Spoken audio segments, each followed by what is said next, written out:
आज भी जेनेटिक्स का टॉपिक आगे कंटिन्यू करते हैं।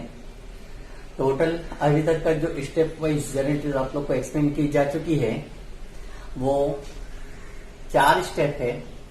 सबसे पहला सेल करना, जिसकी एंट्री आप लोग को लिखाया था। सेकेंड बिल ड्रॉ करना। थर्ड ट्रीटमेंट एडॉप्ट करना। फोर्थ डिसऑनर करना। लेकिन डिसऑनर 2 तरीके के होते हैं, या तो सिंपल डिसऑनर और या तो फिर होगा डिसऑनर विथ नोटिंग चार्ज। ये जितने भी स्टेप्स मैंने बताया है ये सब ड्रॉवर के पॉइंट ऑफ व्यू से बताया। ड्रॉवी के पॉइंट ऑफ व्यू से पूरा अपोजिट होते हैं। जैसा सेल का अपोजिट हो जाएगा परचेस, बिल ड्रॉन का अपोजिट हो जाएगा बिल एक्सेप्टेड एंड रिटर्न।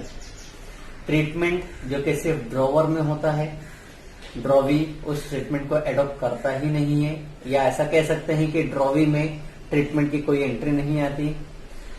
चौथा डिसऑनर, भले वो सिंपल डिसऑनर हो या भले वो नोटिंग चार्ज का हो, डिसऑनर ड्रॉवी में रहता ही है।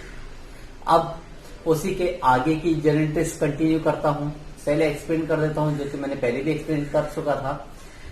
अगर बिल डिसऑनर होता है, if the bill is dishonoured by drawee, then the drawer will try to recover as much amount he can, that is called as part amount received. Dishonour होने के बाद में ड्रॉवर कोशिश करता है कि जितना भी पैसा मिल सके मुझे उतना रिकवर कर लूं। जो पैसा वो रिकवर कर पा रहा है उसे कहते हैं part amount received by drawer.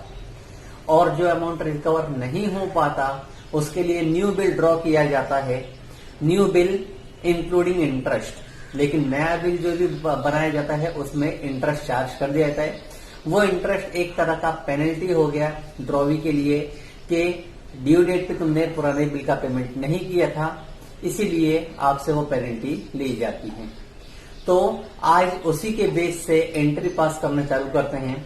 That is entry number 6 for part amount received. Part amount received, जब पार्ट अमाउंट रिसीव्ड है तो ड्रॉवर की बुक्स में हम लोग एंट्री पास करेंगे इस तरह से, cash account debit to drawee account. Cash account debit to drawee account. इसी का अपोजिट जब ड्रॉवी में पास किया जाएगा तो लिखेंगे part amount paid. Part amount paid entry opposite बनानी पड़ेगी अपने को। जो क्रेडिट में है उसका अपोजिट डेबिट में आ जाएगा। ड्रॉवी का अपोजिट हो जाएगा ड्रॉवर अकाउंट डेबिट, और डेबिट में था कैश तो कैश का अपोजिट क्रेडिट में लिखेंगे कैश। ये पार्ट अमाउंट मिल गया। पार्ट अमाउंट होने के बाद में नेक्स्ट स्टेप पे आते हैं हम लोग, new bill drawn. New bill drawn. New bill drawn general entry जैसा पहले भी थी कि बिल ड्रॉ किया गया है, एंट्री पास करते हैं इस तरह से, bill receivable account debit, bill receivable account debit to drawee account.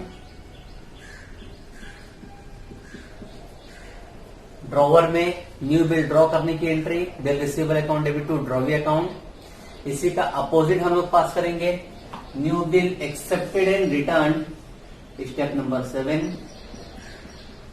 New bill accepted and return. इसमें एंट्री पास करेंगे अपोजिट, यानी कि ड्रॉवर अकाउंट डेबिट,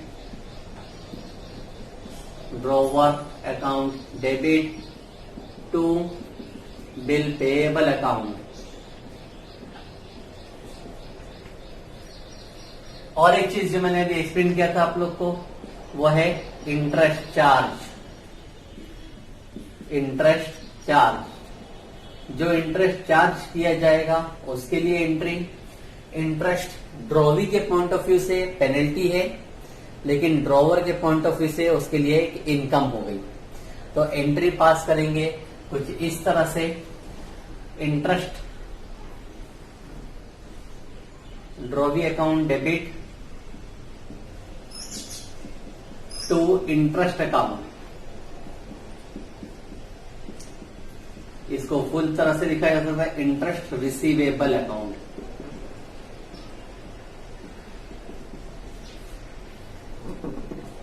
और इंटरेस्ट चार्ज का अपोजिट अगर ड्रॉवी में देखा जाए तो ड्रॉवी में एंट्री बन जाएगी इंटरेस्ट पेएबल। एक तरफ ड्रॉवर को मिलने वाला है तो ड्रॉवी को पे करना है। इंटरेस्ट पेएबल की एंट्री आएगी इंटरेस्ट पेएबल अकाउंट डेबिट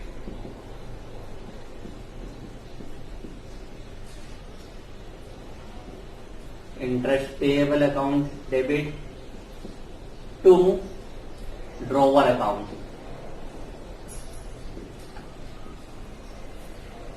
यहां पर इस तरह से हम लोग को ये 3 एंट्री पास करनी पड़ सकती है डिसऑनर होने के बाद, डिपेंडिंग अपॉन क्वेश्चन को ध्यान से पढ़ने के पर अपने को अंदाजा लगेगा कि पार्ट पेमेंट कितना करना होगा या न्यू बिल कितने का बनेगा और इंटरेस्ट अमाउंट चार्ज किया जाएगा कितना। इंटरेस्ट के लिए आप लोग को क्लियर कर दूं कि इंटरेस्ट हो सकता है कभी आप लोगों को अमाउंट में दिया जाए। अगर अमाउंट में दिया जाता है जैसा कि अमाउंट दिया गया 100 या 200 या 500, तो डायरेक्टली एंट्री में हम लोग लिख देंगे drawee account debit to interest account 200 500 whatever. लेकिन इन केस अगर इंटरेस्ट का अमाउंट नहीं दिया गया है, इंटरेस्ट परसेंटेज के हिसाब से कहा जाता है, तो इंटरेस्ट निकालना होगा on the remaining amount for which the new bill is drawn.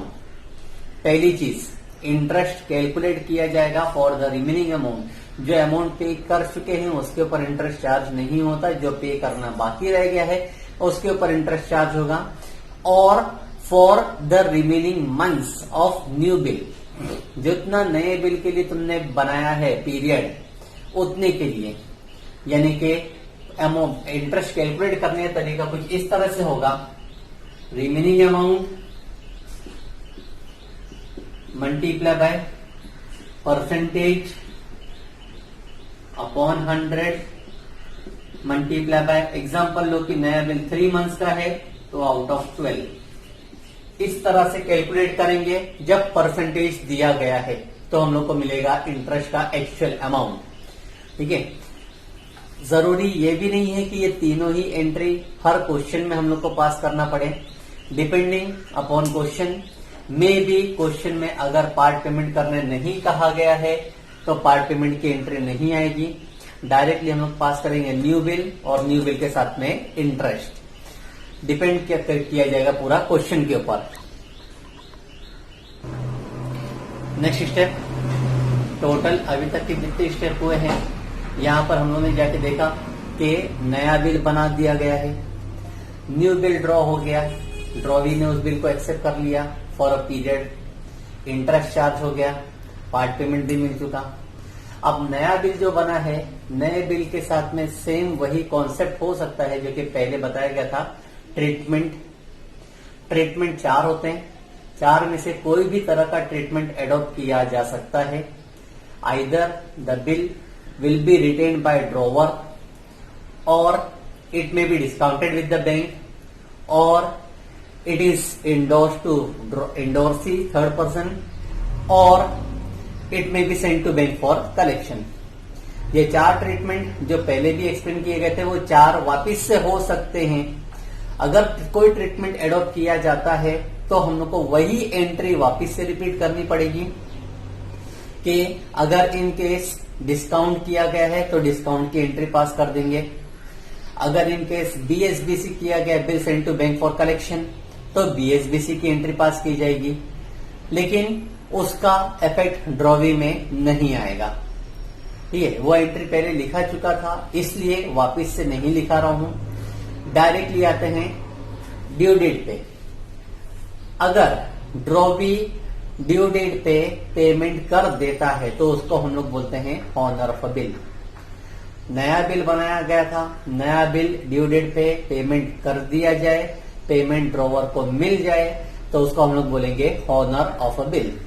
लेकिन हॉनर में भी हमको ये ध्यान में रखना पड़ेगा कि न्यू बिल का ट्रीटमेंट क्या किया गया था, whether the bill was retained और इट वॉज डिस्काउंटेड, इंडोर्स और send to bank for collection. जिस तरह से भी ट्रीटमेंट किया जाता है उस हिसाब से हम लोग को उसकी एंट्री पास करनी पड़ेगी। जैसा कि अगर यहां पे मैं लिख देता हूं 9th में a part honour of a bill, honoured of a bill. अगर बिल हॉनर्ड होता है तो पहला हम लोग को देखना पड़ेगा कि क्या बिल रिटेन किया गया था। अगर रिटेन किया गया है तो एंट्री हम लोग पास करेंगे इस तरह से, cash account debit to bill receivable account. अगर बिल हॉनर हुआ है और वो बिल था रिटेन तो एंट्री होगी cash account debit to bill receivable account. Second entry, second treatment जो कि हम लोग करते हैं डिस्काउंटिंग। अगर हमने बिल को डिस्काउंट कर दिए थे, बैंक में डिस्काउंट करके पहले पैसा ले चुके हैं, तो ड्यू डेट पे बैंक वाले ही जाएंगे पैसा कलेक्ट करने और पैसा बैंक वालों को ही मिलेगा। तो ड्रॉवर के हाथ में कोई पैसा नहीं आ रहा है, इसलिए हम लोग यहां पे लिखेंगे नो एंट्री। Third, endorse. अगर बिल को इंडोर्स कर दिया गया था थर्ड पर्सन, तो वो बिल का पैसा थर्ड पर्सन लेने के लिए जाएगा, थर्ड पर्सन को ही पैसा मिलेगा, इंडोर्सी को, ड्रॉवर को नहीं मिलेगा, इसलिए यहां पर भी लिखेंगे हम लोग नो एंट्री। और फिर fourth, DSBC, if the bill is sent to bank for collection. अगर बिल को बैंक में कलेक्शन के लिए दिया गया था तो पैसा बैंक वाले जाएंगे कलेक्ट करने के लिए, ड्यू डेट पे पैसा बैंक वाले कलेक्ट कर लेंगे और ड्रॉवर के बैंक अकाउंट में ट्रांसफर करेंगे, इसलिए लिखा जाएगा bank account debit to BSBC account. यहां पर बैंक वाले चार्जेस ले सकते हैं। इन केस अगर बैंक वाले चार्जेस लेते हैं, क्वेश्चन में स्पेसिफाई किया जाता है the bank has charge this much for bank charges, तो हम लोग को एंट्री लिखना पड़ेगा bank account debit, bank charges account debit to BSBC account. ठीक है, ये पूरी हॉनर की एंट्री है। हॉनर की एंट्री भी हम लोग देखकर पास करेंगे ट्रीटमेंट क्या एडॉप्ट किया गया था। ट्रीटमेंट अगर रिटेन था तो एंट्री होगी cash account debit to bill receivable. अगर ट्रीटमेंट इंडोर्स किया गया था या डिस्काउंट किया गया था तो कोई एंट्री नहीं आएगी। अगर ट्रीटमेंट BSBC किया गया था तो एंट्री पास करेंगे bank account debit to BSBC। लेकिन अगर बैंक ने चार्जेस भी लिया है तो एंट्री होगी bank account debit, bank charges account debit to BSBC account. इन चारों की हॉनर के हिसाब से अगर एंट्री हम लोग देखें ड्रॉवी में, एक ही कॉमन एंट्री आएगी, वो होगा bill payable account debit, bill payable account debit to cash account, bill payable account debit to cash account. Drawee cash pay कर रहा है बिल के बदले में, इसलिए एक ही कॉमन एंट्री, कोई भी ट्रीटमेंट हो एक ही एंट्री पास करेगा वो होगी bill payable account debit to cash. यहां पर मैंने आप लोगों के लिए एंट्री में हेडिंग लिखा है 9th A। 9th A, 9वीं में पहला ऑप्शन है द बिल इज हॉनर्ड, क्योंकि ड्रॉवी हो सकता है ड्यू डेट से पहले भी पे कर दे। हॉनर करने का मतलब होता है ड्यू डेट पे करना। जैसा एज्यूम करो कि नया बिल 2 महीने के लिए बना था, तो अगर ड्रॉवी वो 2 महीने के बाद में ही, 2 महीना खत्म होता है, 3 दिन ग्रेस के आ जाते हैं, उसके बाद ही पे करता है तो वो हॉनर कहलाएगा। इन केस अगर ड्रॉवी 2 महीना होने से पहले ही पैसे का अरेंजमेंट कर लेता है, अरेंजमेंट हो गया उसके पास और वो 1 महीने पहले ही आ जाता है और पेमेंट करने को देने को तैयार हो जाता है, तो उसको हम लोग बोलते हैं रिटायरमेंट ऑफ बिल। इसलिए मैंने लिखा है यहाँ पे 9th A। 9th बी में एंट्री में पास करूंगा वो होगी रिटायरमेंट ऑफ बिल। अगर बिल को ड्यू डेट से पहले पे कर दिया गया है, ड्यू डेट से पहले, कितना भी दिन पहले हो सकता है, 15 दिन, 1 महीना, 2 महीना, वॉट एवर पीरियड में भी, लेकिन कॉन्सेप्ट सिर्फ इतना है कि ड्यू डेट से पहले पे कर दिया गया तो उसको हम लोग बोलेंगे रिटायरमेंट ऑफ बिल। अगर रिटायर कर दिया गया है तो एंट्री कुछ इस तरह से चेंज हो जाएगी, वो होगी cash account debit, rebate account debit to bill receivable account. Entry में आएगा cash account debit, rebate account debit to bill receivable account. ध्यान से देखेंगे तो यहाँ पे रिबेट बढ़ गया है। Rebate is a discount that will be given by the drawer for early payment. Early payment कर दिया, ड्यू डेट से पहले पेमेंट कर दिया तो एक डिस्काउंट दे दिया जाएगा ड्रॉवर के पॉइंट ऑफ व्यू से, तो वो डिस्काउंट को हम लोग यहाँ पे लिखेंगे रिबेट। अच्छा, इसी की अपोजिट एंट्री जो 9th बी रिटायरमेंट के लिए हम लोग पास करेंगे, रिटायरमेंट अपोजिट एंट्री इस तरह से होगी। बिल रिसीवेबल डेबिट में था, लिखेंगे bill payable account debit, debit में था कैश तो कैश हो जाएगा क्रेडिट, और साथ में रिबेट था डेबिट में तो रिबेट को लिखा जाएगा टू डिस्काउंट, रिबेट को लिखा जाएगा डिस्काउंट। ये दूसरा ऑप्शन है जो कि ड्रॉवी एडॉप्ट कर सकता है। पहला ऑप्शन टाइम पे पेमेंट कर देना, मतलब कि बिल को हॉनर कर देना, और दूसरा ऑप्शन है टाइम से पहले पेमेंट कर देना, जिसको कहा जाएगा the bill is retired. Now the last option, सबसे आखिरी एंट्री जो कि तीसरा कॉन्सेप्ट है जो ड्रॉवी एडॉप्ट कर सकता है, वो है इंसॉल्वेंसी। Drawee becomes insolvent. दो कॉन्सेप्ट मैंने एक्सप्लेन किया कि ड्रॉवी या तो टाइम पे पेमेंट कर देगा जिसको हम लोग बोलेंगे हॉनर ऑफ अ बिल, दूसरा ये कि ड्रॉवी टाइम से पहले पेमेंट कर दे जिसको कहा जाएगा रिटायरमेंट ऑफ बिल, और तीसरा ये है कि ड्यू डेट आने पर भी ड्रॉवी ये कह दे he is unable to make payment of the bill, payment नहीं कर पा रहा है because he is declared insolvent, उसको इंसॉल्वेंट डिक्लेयर कर दिया गया है। इंसॉल्वेंट का मतलब हो गया वो कंगाल हो गया। कंगाल होना मतलब अब उसकी तरफ से कोई पैसा हम लोगों को कुछ भी मिलने वाला नहीं है। अगर ऐसी कंडीशन आ जाती है तो हम लोग एंट्री पास करेंगे तीसरे टाइप की, जिसको बोलेंगे इंसॉल्वेंसी। जब इंसॉल्वेंट है तो उसमें दो एंट्री कंपलसरी पास करनी पड़ेगी। Number 1, first entry will be the new bill becomes dishonoured. नया बिल जो बनाया गया था वो डिसऑनर हो गया, उसका पेमेंट तो अब हमको मिलने वाला नहीं है। तो पहली एंट्री जो हम लोग को पास करना है वो होगा इस तरह से, न्यू बिल डिसऑनर्ड। नया बिल डिसऑनर हुआ है तो हम लोग एंट्री पास करेंगे drawee account debit to bill receivable account, drawee account debit to bill receivable account. पहली एंट्री डिसऑनर की होगी। अच्छा, इन केस ट्रीटमेंट एडॉप्ट किया गया था, बैंक में डिस्काउंट कर दिया गया था, तो चेंज हो जाएगी entry, drawee account debit to bank. Endorse किया गया था तो एंट्री हो जाएगी drawee account debit to endorsee. BSBC किया गया था तो एंट्री हो जाएगी drawee account debit to BSBC. ये सारे डिसऑनर की एंट्री मैंने आप लोगों को स्टेप नंबर 4 में लिखा चुका हूं। डिसऑनर होगा इसलिए मैंने ये एंट्री यहां पर बताया। मे भी कोई भी तरह का ट्रीटमेंट एडॉप्ट किया गया हो, किसी भी तरह से अगर डिसऑनर होता है तो उस तरह से डिसऑनर की एंट्री हम लोग को यहाँ पे पास करना है। ठीक है, अब सेकंड स्टेप ये होगा कि final settlement. Final settlement,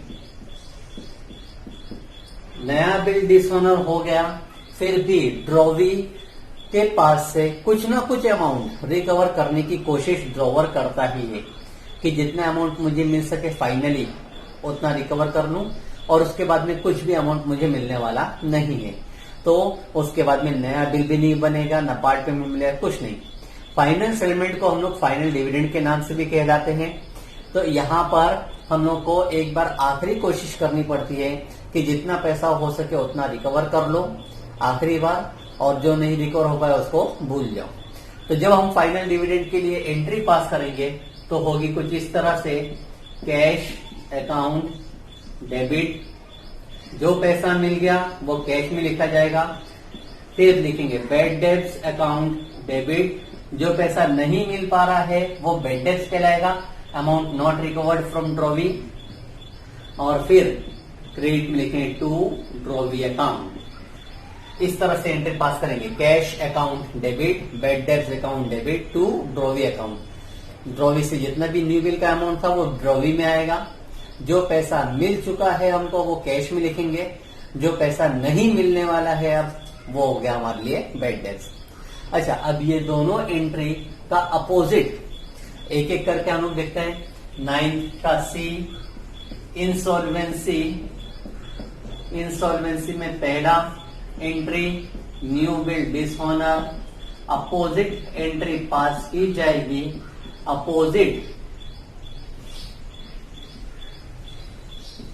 opposite अगर देखा जाए तो पहली एंट्री थी drawee account debit to bill receivable, opposite हो जाएगा bill payable account debit to drawer account. और फिर फाइनल सेटलमेंट के लिए भी हम लोग को एंट्री अपोजिट पास करना है। क्रेडिट में था ड्रॉवी, तो अब लिखेंगे drawer account debit to cash account, और बैड डेब्ट्स का अपोजिट होता है डेफिशिएंसी अकाउंट। इस तरह से हम लोग को एंट्रीज पास करनी है। टोटल स्टेप अगर देखा जाए तो 9 स्टेप है।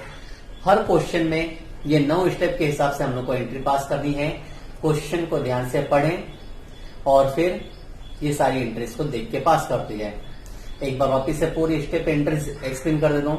पहला स्टेप, फर्स्ट स्टेप जो था सेल का था, ड्रॉवर में सेल है तो ड्रॉवी में परचेस है। सेकेंड स्टेप, बिल ड्रॉवर में होता है तो बिल एक्सेप्ट होता है ड्रॉवी में। थर्ड स्टेप, ट्रीटमेंट ड्रॉवर में होगा जिसका कोई इफेक्ट ट्रीटमेंट का ड्रॉवी में नहीं होता। फोर्थ स्टेप, डिसऑनर किया जा रहा है। डिसऑनर की एंट्री ड्रॉवर में भी आती है, डिसऑनर की एंट्री ड्रॉवी में भी आती है। डिसऑनर या तो सिंपल डिसऑनर होता है या तो डिसऑनर विथ नोटिंग चार्ज होता है।